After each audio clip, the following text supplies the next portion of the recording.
is Histories and Mysteries. I'm Ashley. And I'm Jessica. And on this week's episode, Ashley is going to be talking about the story of Ashley Reeves. Mm-hmm.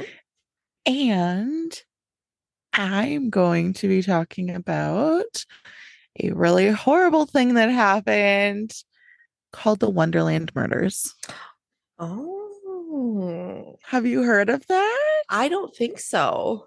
It is horrific.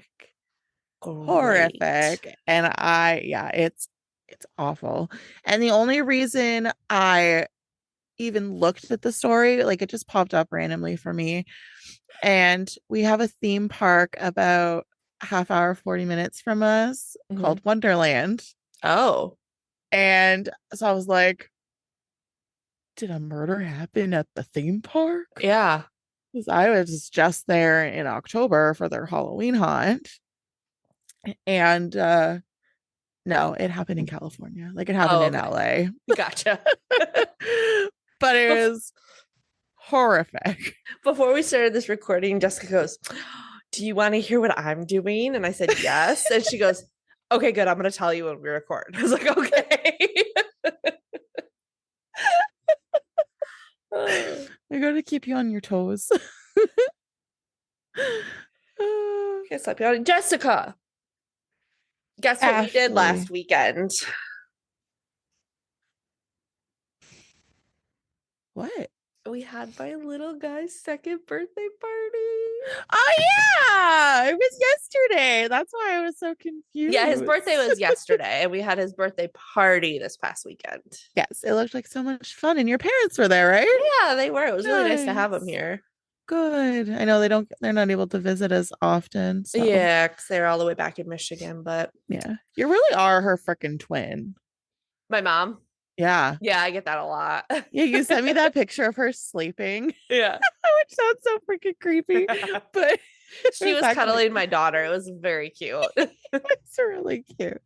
And like it looked like Ashley. Yeah. I cannot begin to tell you how, I don't know, like heartwarming it is to see like how much my parents love my kids. Like, I don't know, there's just something so special about it. And yeah, it was just really cool. And I mean, they love the shit out of my kids. And my kids Mara's too young to, really know anything, but Oliver loves them so much. And it's just so sweet. But yeah, we celebrated his second birthday, and his theme was tornado, like a tornado, because crazy 2-year-old. That's cute. And it was so cute. And he's so cute. I feel like such a crappy mom. Why?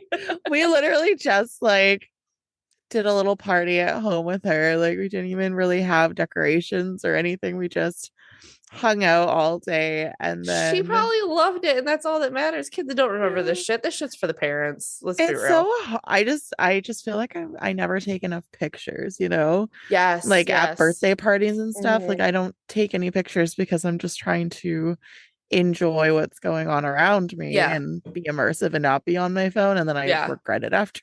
It's like the catch-22, right? Like, but I have my friend Ireland, she always has her phone in portrait mode, so her pictures always turn out amazing. And she got this really cute picture of Oliver stuffing a piece of cake in his mouth. And I have almost that same exact picture of him when he was 1. And so you can see like the comparison between when he was 1 and when he was 2, and he's so big. It's crazy. He's so big. We both have 2-year-olds. I know, it's crazy. Ashley. They're so big. We started this podcast before we found out we were pregnant. Oh my gosh, we did. Yeah. That's crazy. Well, I hope you all have enjoyed the ride with us. It's been almost 3 years. Wow. That's awesome. That's crazy. Yeah. Well, to continue on with the craziness, my story today is insane. Sorry. Did you like that segue? Yes. Or segue, if you will. Segue. Segue. Segue. Um, Siege. it's pretty insane. So, okay, so I got my sources from True Crime Daily, the Killer Queen blog, and an article by Carrie Hansen at Visica. I don't know what that is, but so Ashley Reeves was your typical 17-year-old high school junior in Middlestadt, Illinois. She was athletic. She really liked basketball. She had a lot of friends. She even had a boyfriend named Jeremy, who her parents really, really liked. They had been together for 2 years, and Jeremy was described as really honest and wholesome, just like all around sweet, sweet kids. Aw. And Ashley had a younger sister named Casey, and Casey said she always looked up to Ashley, as one does, they're big sisters, as long as you get along. And yeah, like I said, they were just all around typical kids. Um, well, in April of 2006, Ashley told her parents that she was going for a job interview in a city about 20 minutes away, and then she was going to play basketball with some friends, but she promised she'd be home by her 10 o'clock curfew. That sounds very similar to last week's story. What did I do last week? It was the story of the girl that was shot at a party. Oh, And she yeah. went out and said that she was going to her nana's or something. And Yeah. Um, it's not similar to that at all. all right. Is it solved at least? Is it what? Solved. Yes. Nice. Yes. Mine is not, but it is, but it's technically not, legally Oh, not. okay. Gotcha. So she said she'd be home by her 10 o'clock curfew. So at 3:30, off she went for her interview, and she went in Jeremy's car because she borrowed his car. Uh, at so 10:30 rolls around, and her family starts to worry because it's not like her to be late for curfew, unlike me who was late for everything. It's unlike her. So her parents started to worry. And they called her and texted her, and she wasn't answering, and that wasn't like her at all. And then her friends were trying to call her and text her, and she still wasn't answering. And that's one of the things the police kind of said was that, oh, I have that in a quote next. So hold on to that thought. Um, so when she wasn't answering, her mom just knew in her gut that something was wrong. So she immediately called the police. One of the police officers at the time, Police Chief Stephen Johnson, said that something was different with this case.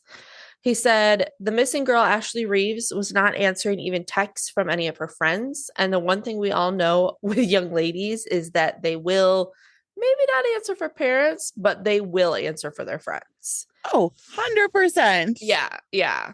And so he felt like also, something's not right. And he said, unfortunately, we do get a few calls that are like that. And the vast majority of them are either maybe they just stayed out too long with a friend or something like that. But there was something with her voice, Michelle, the mom who called, that really sounded stressful. And I said, Captain, this one sounds a little bit different. I think we probably need to run with this one right away.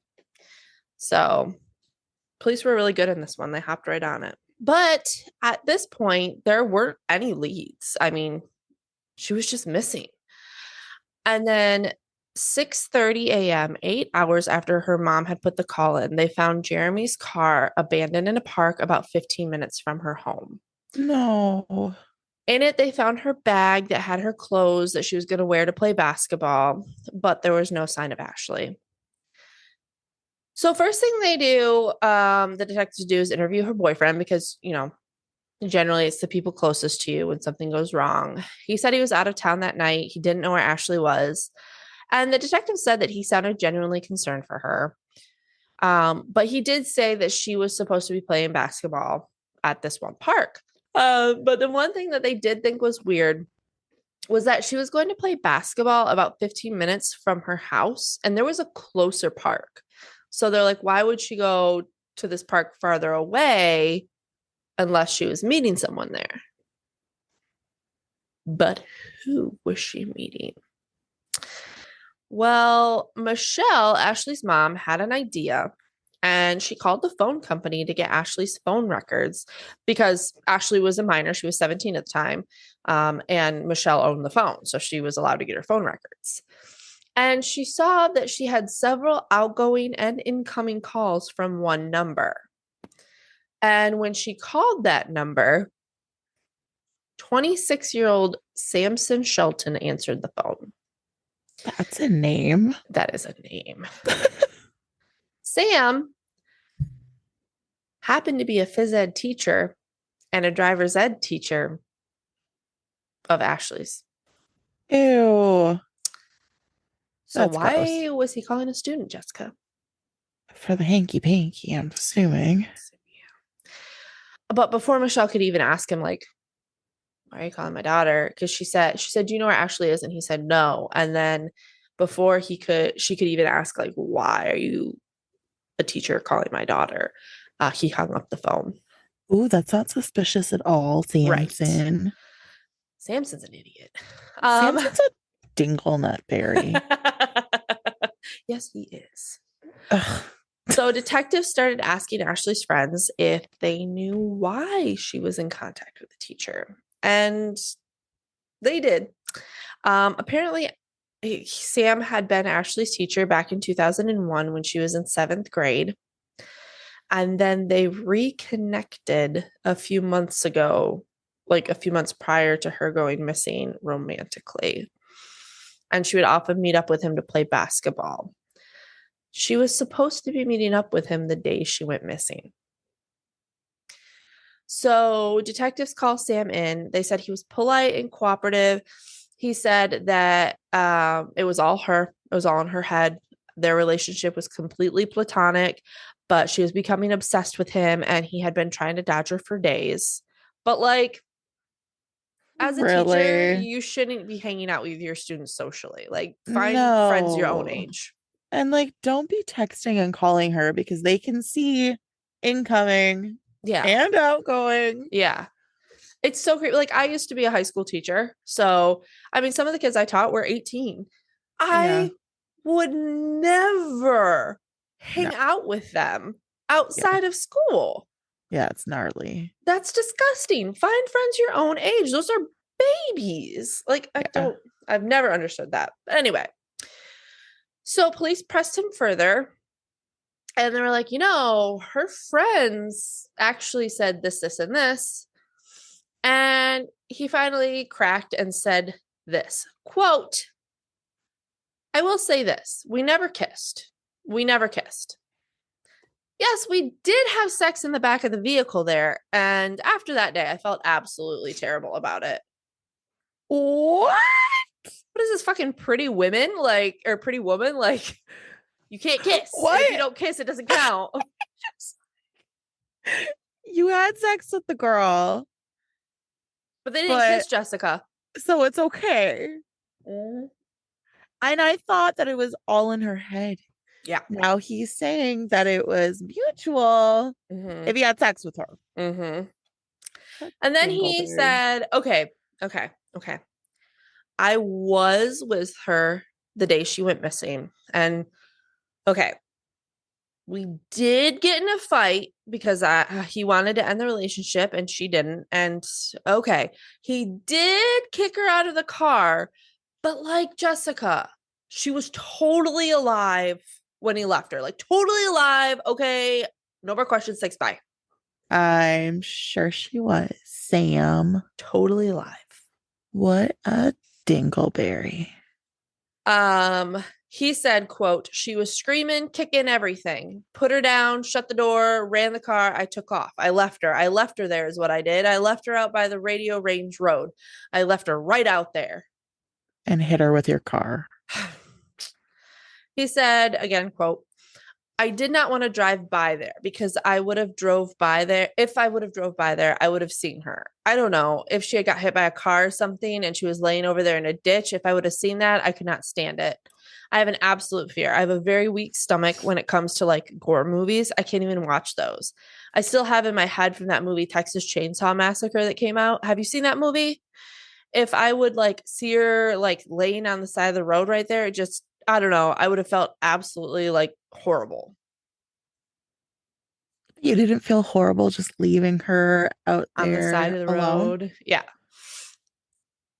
Um, and the detective said, "You mean to tell me that this person that you cared for and that you left on the side of the road, but you didn't even try to like talk to her or call her after that? I find that hard to believe." So surprisingly, during a bathroom break from this interrogation, Sam runs into a lead detective there named Stephen Johnson. And apparently, Stephen was an explorer. Or sorry, Sam was an explorer in their law enforcement. Like, What? so let What's me an just read the quote. explorer? Let me just read the quote. I think it'll be easier.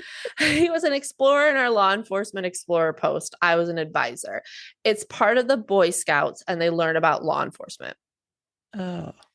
Yeah, I was trying to explain it while not reading another quote, and I just did a horrible job. So I'll just read the quote. Um, so because Johnson knew Sam and had kind of a bit of a relationship with them, they put Johnson in, Stephen Johnson, they put Stephen in to interrogate Sam, hoping that maybe since he knew him, maybe he could get a little bit more out of him, have some kind of rapport with him. And he said, "Tell us about the mistake that was made, Sam." And they kind of kept pushing him and pushing him. And finally, Sam says, quote, "If I left from here and I went and talked to my grandma right now and I laid down this whole story that you're saying, what's grandma going to say?" And that's what Steve asked Sam, because he's like Oh, basically I was saying like, like, clearly your grandma's gonna say you're gone. yeah. You're gone. So he was basically trying to like guilt him in by using his grandma. Like, Of if you go tell course. your grandma's bullshit, what is she going to say? Yeah. And then he kind of like continues with it, and Steve says, "Your grandma's not here, your mom's not here, but you know what, in a way they are, because everything they taught you, all of the talks grandma had with you are within you, all of them are. And unfortunately right now, Sam, you ain't telling us the truth, and you need to, you have to, for mom, for grandma." Oh my God, I love this I guy. know.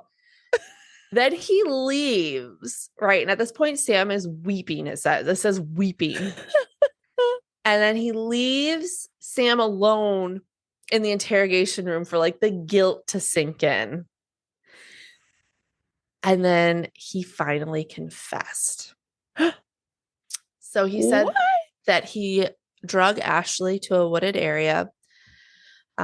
He said, "I tied this thing around her neck to make it look like someone choked her out there." And he agreed to take detectives to the place where the body was. After they walked for like 20 or 30 minutes, Sam still couldn't find the body. And Oh so the my detectives were like, "Well, is he just like taking us on a wild goose chase or what?" And then they find Ashley Reeves' broken body. What? Her broken body? Yeah, that's what it said. I wanted to keep that quote in there. Um, Ugh. the detective said she was lying on the ground on her back, obviously deceased. There were thousands of insect bites all over her. She had been out there for a long time. So at this point, she had been out there for about 30 hours. Ugh. He said that they got into some sort of argument and she wouldn't get out of his car. And oh, I forgot to mention, Sam, while being a teacher, was also trying to break into the professional wrestling business. And his wrestling name was The Teacher. Oh my God. He tried So, to Nacho Libre that shit. right. So when they got in a fight, he put her into a wrestling chokehold. And he said when he did that, he heard her neck pop and she went limp. He said he didn't know what to do and he panicked. He said, quote, "I was a nervous wreck thinking, what do I do? What do I do?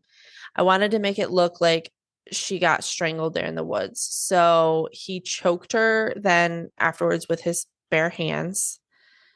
But that didn't work. She was still breathing. So at this point, he had broken her neck, dragged her to the woods, choked her with his hands. She was still breathing. He took a belt, put it around her neck, and pulled. He said, I don't know how long I held on. I had to turn my head because I didn't want to see. Trigger warning, this next part's pretty graphic. The first half wasn't? Yeah, it's true. He said, all of a sudden I heard like a gurgle. And then when I heard the gurgle, I let go. And when I let go, she had spit foam coming out of her mouth. And then I'd seen that she was the sickest color I'd ever seen. Her tongue was kind of like protruding like that between the teeth. He then used his foot for leverage to choke her as hard as he could, and the belt broke. He then repositioned her one more time and choked until there was no more breathing, no more froth, no more changing of the facial color. And then he left her in the middle of the woods. He said, quote, I just took off. I mean, I literally darted there like a bat out of hell. Holy shit.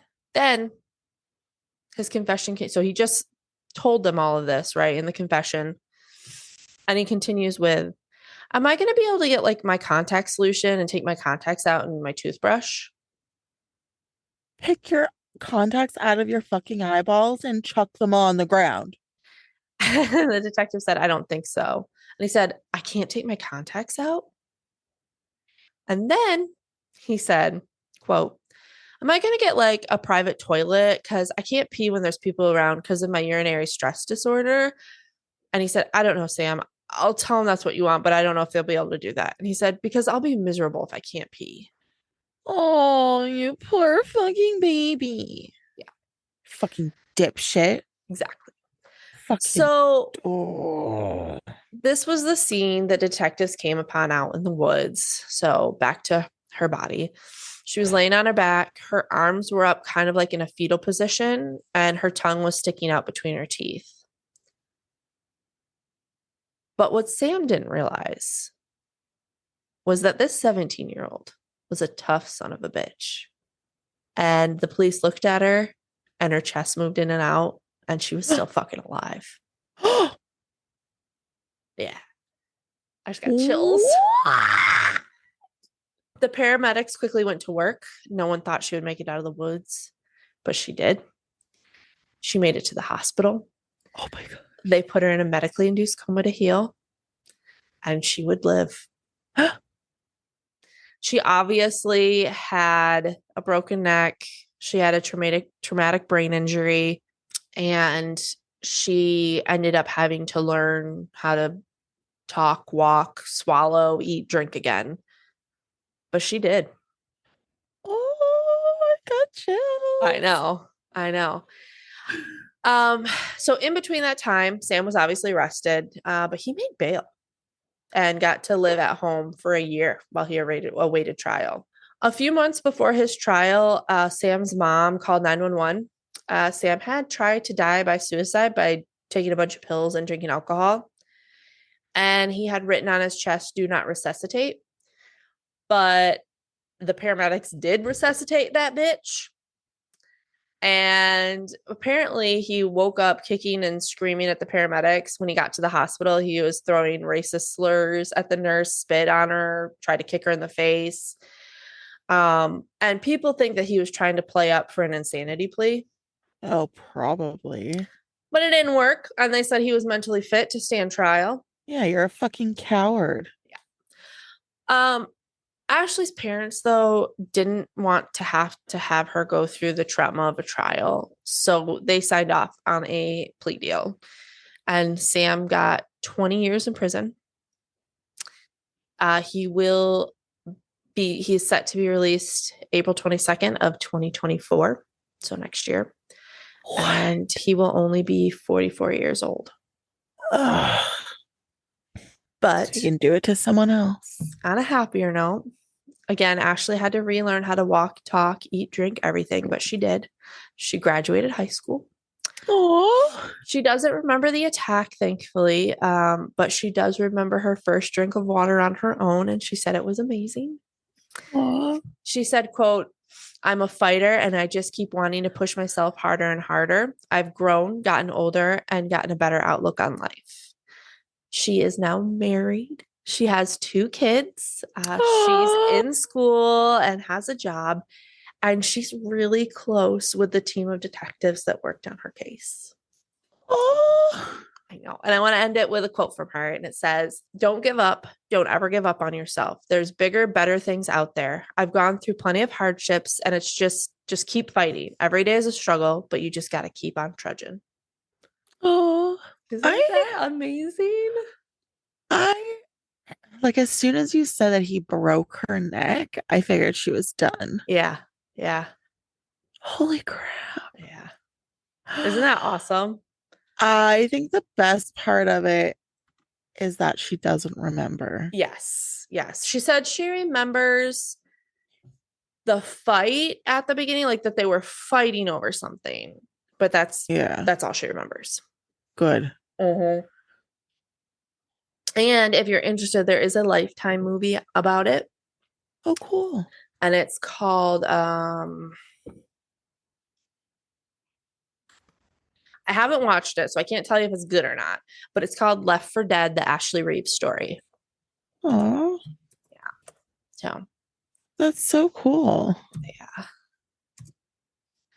So Okay.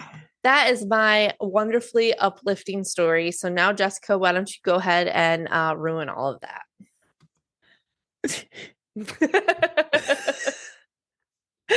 Okay. First of all, thank you. That story didn't take the turn I thought it was going to, and I'm I very know. happy it did. I know. So good.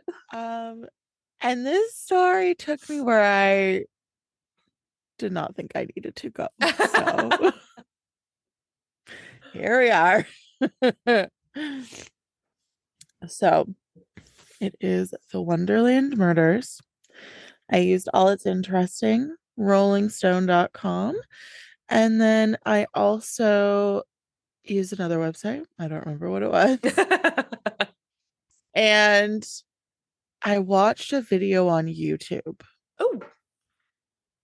This video, I don't know how it's on YouTube, but this video was the original crime scene footage video where the lead detective went through and analyzed every bit of blood splatter. Oh, wow. And the horrifying thing of it is it was before the bodies were removed. So they're all on video. You know what? I meant to say this in my story too. They actually have the crime scene video as well of her, Yeah. of them finding her in the woods. And so it is on YouTube. I did see it. And the only reason why I watched it is because I know she lived. I don't want to see like the crime scene video of a dead body. Like you said, Yeah, it's awful. no. I did I I figured it would have just been them like going through Yeah. Yeah. when the bodies were already gone. Yeah. And I feel like, I don't know, it just feels kind of disrespectful to me, you Yeah. know? Um, but so you can see kind of the position that they found her in, and you can see it when she breathes and the reaction the Oh, detectives have. So that's so it's kind amazing. of an uplifting video. I mean, it is very graphic because she's not Yeah. in a good position. Like you can tell she's, not good, but it is out there if you want to see it. Oh. But yeah. Okay, sorry, go ahead. No, that's okay. Don't watch the video I watched because it was awful. Awful. Good to know. I will not be watching it. So, um, eight. You like don't even want to start. I had a. Okay.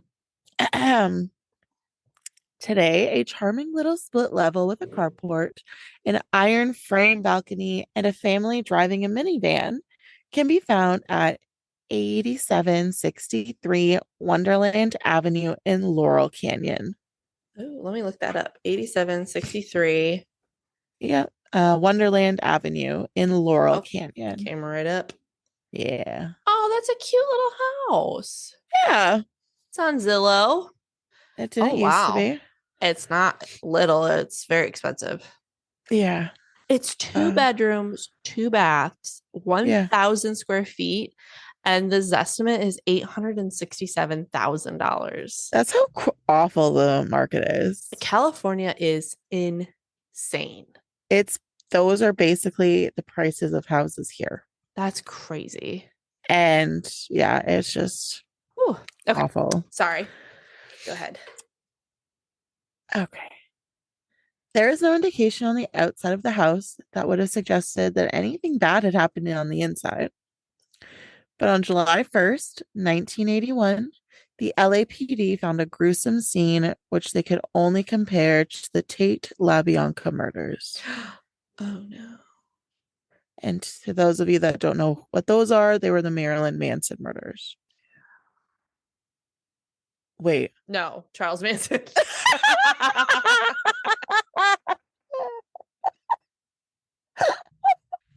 Marilyn Manson, that we know of, has not murdered anyone, although he's very creepy and I wouldn't put it past him. Not just because of his aesthetics, but because of the stuff that he has said. Oh my gosh, that's so funny. Charles Manson. I'm sure you're not the first one to make that little blooper. I do I'm all sure the time. I'm sure you won't be the last. They were the Charles Manson murders. Yes. So the Wonderland Gang, LA's most successful cocaine distributor in the Oh, 1970s, wow. resided at this residence. Okay. Their expanding business had essentially monopolized the cocaine market. Oh. Though Joy Miller's name was on the lease, a variety of people lived there on a regular basis. Joy had been using heroin for a really long time and had joined the gang after divorcing her wealthy husband and leaving her Beverly Hills lifestyle. That's so sad. Drug use is so sad. Yeah. It's awful what it does to a person. Yeah. For some reason, in the crime scene video, they never pronounced the names of these people. Oh. So I'm going to try my best. I have faith in you. Billy Deverell, the cool-headed second in command of the group, was the boyfriend of Joy Miller. He would eventually be described as a reluctant criminal who regretted that his lengthy history of heroin misuse and the arrests that followed made it challenging for him to get and maintain other work. So he's kind of like the Frank Gallagher of the group. Gotcha. Yeah. But there's absolutely no half-heartedness in Ron Launius's illicit activities. The ruler of Wonderland, Launius, was a cold as ice. Launius? I don't know. It's a weird last name. It's like Launius. Oh, Launius, right? Launius? Laun No. What do you say it again? LAU. Nius. Yeah, that's a tough one. Yeah. Anyways, I'm gonna roll with it. Okay. When he was just gonna judge you. Thank you. When he was dishonorably discharged from the army for bringing drugs back to the United States within the bodies of deceased servicemen. Oh my God. Yeah. So he had already established a reputation during the Vietnam War. Wow. That's low. That's wow. Horrific. Yeah, that's awful. Ugh. When the prosecution's key witness was killed in an accident, Launius, who had already served time in prison for smuggling, narrowly avoided being sentenced to life in prison for murder. Anyways, your face was just really weird. I thought like you were gonna say something or I said something wrong. Oh, no, sorry. I'm just listening. Oh. However, by the summer of 1981, Lonius was a person of interest in up to 20 more homicides. Oh my gosh. So police didn't believe they had missed their chance. But not.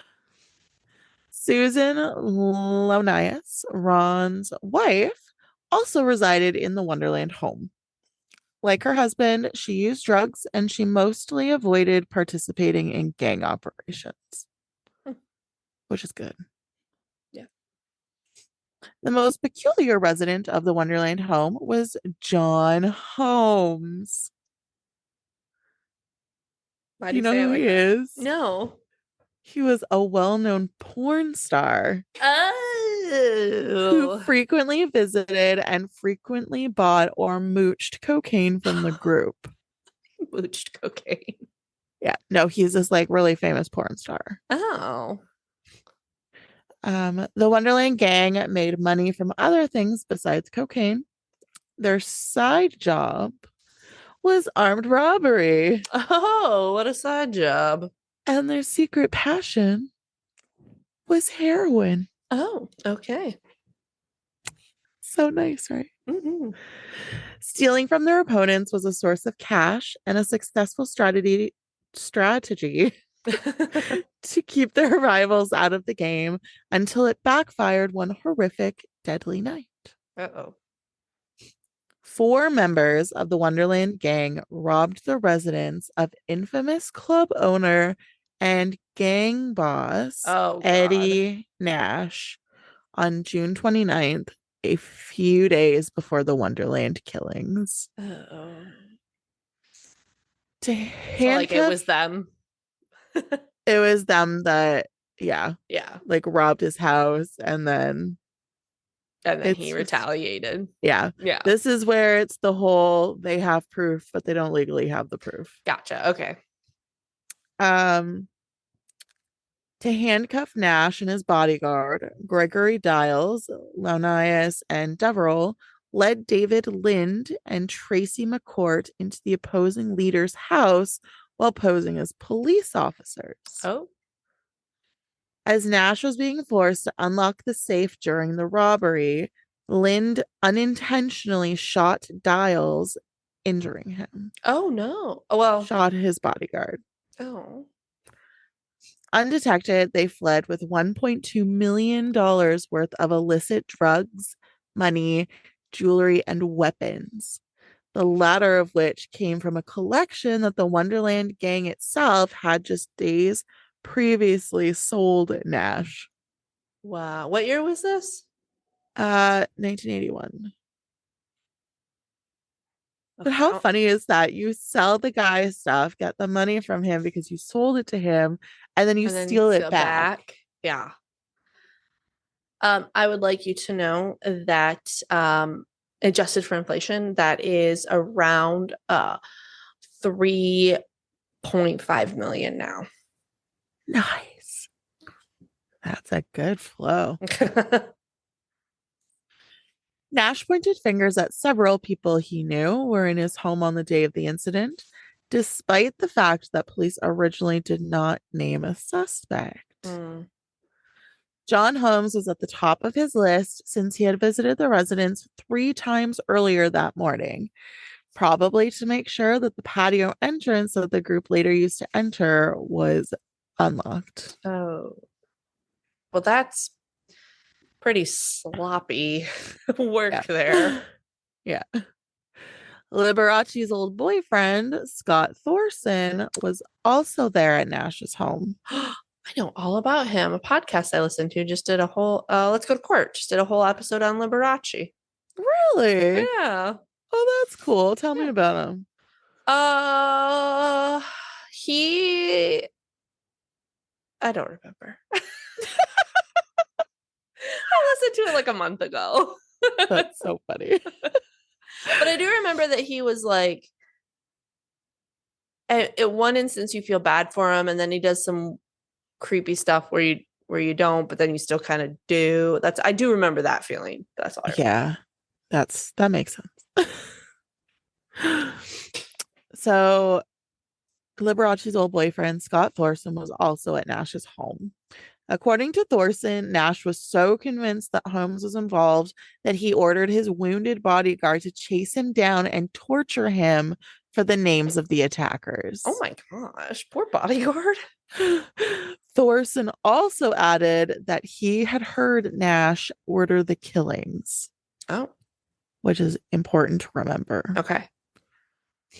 Thorson's allegations were likely true, even if they were never verified. That's because the attackers were discovered brutally bludgeoned in their house just 2 days after Nash allegedly beat him in exchange for information about the perpetrators. Mm. A pair of furniture movers called the police in a panic around 4 p.m. on July 1st. Happy Canada Day. They had heard frantic, agonized groans coming from the drug house while they were working at the home next door. Oh. An awful scene greeted the detectives. And this is where it gets very graphic, so I'm sorry. David Lynn's girlfriend, Barbara Butterfly Richardson, was found dead and drenched in blood next to the couch she had been sleeping on. Mm. And when we first watched a crime scene video, she was the first victim that they got to. Mm-hmm. And we didn't even know that there was a body on the floor until they pointed it out. Oh, God. It was awful. Yeah. Deverell was discovered dead at the foot of the bed, resting against the TV stand, while Joy Miller was discovered dead in her bed. Huh. Miller's sheets were tangled with a bloody hammer, and the ground was covered in numerous metal pipes. Oh, that's weird. In the adjacent bedroom, Ron Launius was found dead, badly beaten, almost beyond recognition, and dripping with blood. Mm. Susan, Ron's wife, was arguably the most terrifying sight. She was discovered bloody with her head bashed in Mm. on the floor next to where her dead husband was. Oh my And God. and she was alive. She was the source of the groans that the moving company had overheard. Oh. Oh my gosh. She would survive the attack and heal fully, but the brain injury she had caused her to have permanent amnesia, rendering her unable to recollect the details of the Wonderland murders. Man, our stories collided here. They really did. Yeah. And we don't even like compare what we're doing. No. And we've been doing that a lot lately too. We have, yeah. So one survived. Wow. When the neighbors were questioned by the police and the property was investigated, they eventually confirmed that they had heard screaming in the early morning around 3 in the morning. The neighbors merely believed that the gang was having a party like usual and didn't bother to call the police because they had a reputation for being noisy and disruptive. Mm. With that information in hand, they could gather that Susan had been lying on the floor for 12 hours with her skull bashed in. Oh my God. And there was a lot of blood where her body had been. I bet. A lot of blood. Ugh. A bloody handprint was discovered on the headboard above the deceased Ron during the police search, which was seen on the grisly Wonderland Murders film. It belonged to John Holmes, who had been detained and accused of 4 of the murders. The prosecution contended that he had attacked the Wonderland group in retaliation for their distribution of the proceeds from the Nash heist, which had left him feeling betrayed. basically. Yeah. But the story didn't hold up, and both the jury and the general public believed that the porn star had just been caught in the crossfire. Gotcha. Okay. As a result of being offered drugs as payment by the Wonderland gang to unlock the entrance to Nash's lair, a task a task that required multiple trips, hence being there 3 times in a day. Mm-hmm. Holmes had become a really big target for Nash, who thought that he was a collaborator for the Wonderland gang. When Holmes refused to let Nash's men into the Wonderland mansion, Nash's men beat him until he relented. Holmes was found not guilty, but as a result of his refusal to testify during his trial, he was sentenced to 100 days in prison for contempt of court. Wow. Nash was next. Police questioned and ultimately detained the rival drug dealer because they believed Nash had killed the group in retaliation. Mm-hmm. But a deadlocked jury prevented Nash, who was accused of organizing the killings, from receiving a conviction. Well, and I wonder how many of those jurors he got to, you know? One person disagreed. Oh, One person. I bet that person was, Yeah. working for him or something. Yeah. Before being accused with drug trafficking and money laundering in 2000, Nash went unpunished. He acknowledged as part of a plea agreement that he had bought the sole dissenting juror in the initial trial. Yeah. Yeah. On the night of the killings, he also admitted to ordering his men to reclaim the stolen property from the Wonderland house, but he never acknowledged ordering the murders.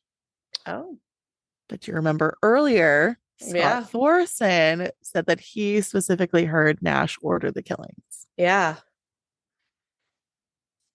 The Wonderland murders are now regarded as one of Hollywood's most horrifying incidents, a horror tale whose picture and videos have remained unsettling long after the victims' bodies were buried. And that is the story of the Wonderland murders. Thanks. I hated it. Now, I don't know if maybe I missed this or um I don't know. But did they ever say why they called it the Wonderland House?